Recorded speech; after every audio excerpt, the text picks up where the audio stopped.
Hey, my name is Kim. Welcome back to my channel. Today I want to talk about saving money at Christmas. I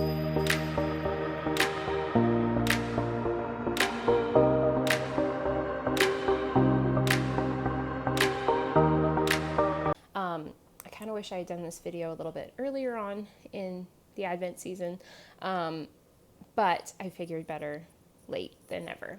Here we are, we have a week until Christmas. Maybe some of these ideas will still be helpful for you. So first off, I just want to talk about our hardest Christmas, and still it was nowhere near as difficult as some people's. So about 2 years ago, I was on maternity leave. Very thankful to have maternity leave here in Canada. However, maternity leave pay is very, very, very low.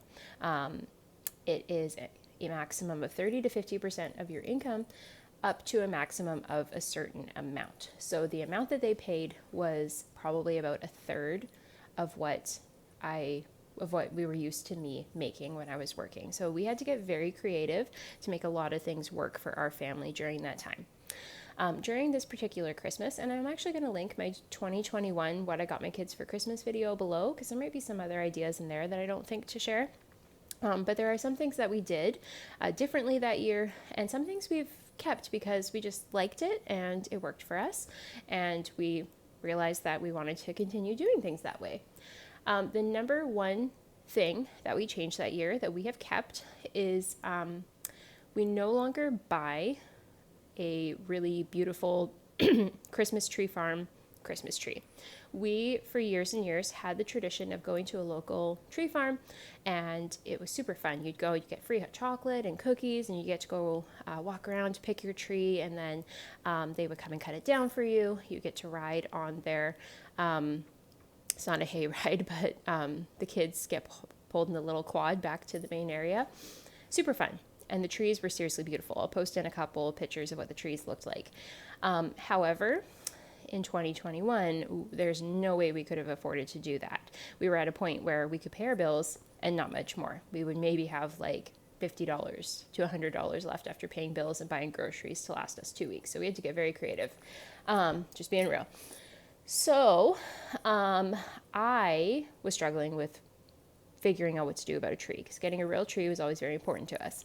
And then I was told by someone, I think it was my sister actually, she said a cleaning client of hers had done this, but I was told that you could go and get a permit online, go drive to a certain area in our town and chop down your own tree for free. And so we did that. We filled out the permit and we went and got our own tree. And so I'll post a picture of what our tree looked like that year. Not quite as beautiful as the tree farm trees, but free. And we still got the experience of taking our family and getting to walk around and pick a tree and cut it down. And there's strict parameters for what you're allowed to do when you do that, but we followed the rules very carefully. There's a certain area you go to. You can only go a certain distance from the road and take certain trees. So we followed all that. And we have continued to do that for the last 3 years now. So 2021, 22, and 23. We've just kept doing that because it was fun to go and pick our own tree and do what we wanted.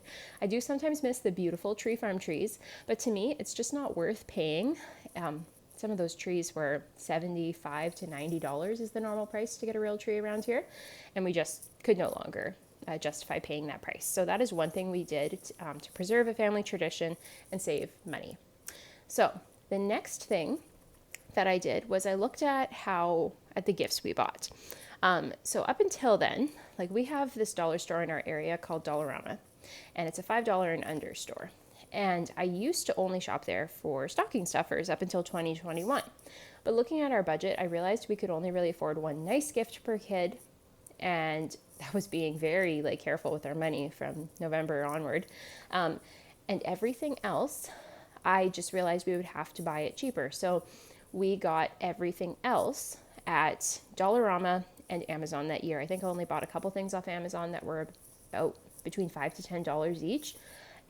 Almost everything else came from Dollarama, or I bought used. But I'll talk about used in a minute.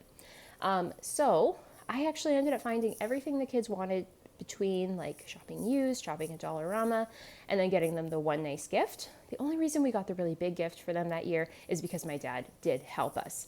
If he hadn't been able to, they would have just had the smaller, cheaper gifts, and that would have been it. So that is a second tip that I have is look at Dollarama. It's a liquidation store if you live in Canada, and they have some great stuff there. Even now, 2 years later, when we're doing much better, I still buy a lot of gifts there because they have good quality stuff for a really good price. Some things are better quality than others, so I do buy a lot of stuff there still now for Christmas. Another tip I have would be to shop used. So another thing I did that Christmas was I got some of the kids' gifts used. So I know for my third child, he was 3 at the time, or no, he was 4 at the time. He really wanted Transformers, and they were so expensive, and I could only afford to get him 2 medium-sized ones and a small one because that added up to $90, and that was about as much as I had to spend on him. But I found a huge box of secondhand Transformers for like $10, $15. And so I bought those and added it. And then he felt like he had a huge Christmas and he loved it. He had this huge box of Transformers to open, as well as a couple specific packaged ones that he really wanted. So that was great. I also bought his Reed gift that year, secondhand. And he loved it. He didn't even notice the difference. However, for Christmas, I usually buy quality secondhand items. Like I'll look at them, and if they look to be an excellent quality, I will gift them. But if they are rough around the edges, I would just give those to them right away, if that makes sense. I think the last thing is just looking at the traditions that we do and thinking about what is most important to us. So something we used to always do is go to the Christmas train. We have a Christmas train ride in our area. It's gotten to the point where it's very exclusive. You have to buy tickets ahead of time. It can be very pricey. It would be up to $80 for our family to go. And we realized we could not afford it that year. So we just didn't do it. Because we couldn't afford it, what we did was I looked around for a free Santa meet and greet in our area, and I found one at our local Home Hardware where Santa was set up. There was free popcorn for the kids and treats, candy canes, and you got to meet Santa and just take your own picture rather than going and buying a printed picture. So that is what we did instead that year. So those would have to be my top tips to save money, is taking a look at the things most important to you, spending money on what is really important to you, looking for ways to thrift or buy things differently. Perhaps if it's available in your area, chopping down your own Christmas tree. And just looking for ways to do the same things for cheap or free. If you look hard enough, it's actually really surprising how many options are out there. We have continued with seeing the Home Hardware Santa. We didn't go on the Christmas train this year. We did last year. I think we're going to do it every other year now. It's just getting to be a little too expensive for me. And I do still buy secondhand things. I still buy gifts from Dollarama. My last tip. I switched from buying all my stocking stuffers from like Walmart and Dollarama to only Dollar Tree. And I go in and I buy each kid 10 things, and that is it. However, I try not to buy toys from Dollar Tree too much unless it's like Matchbox cars or something, like Hot Wheels. I try to just get them like little crafty things, treats, things like that, and that's what I fill their stockings with now.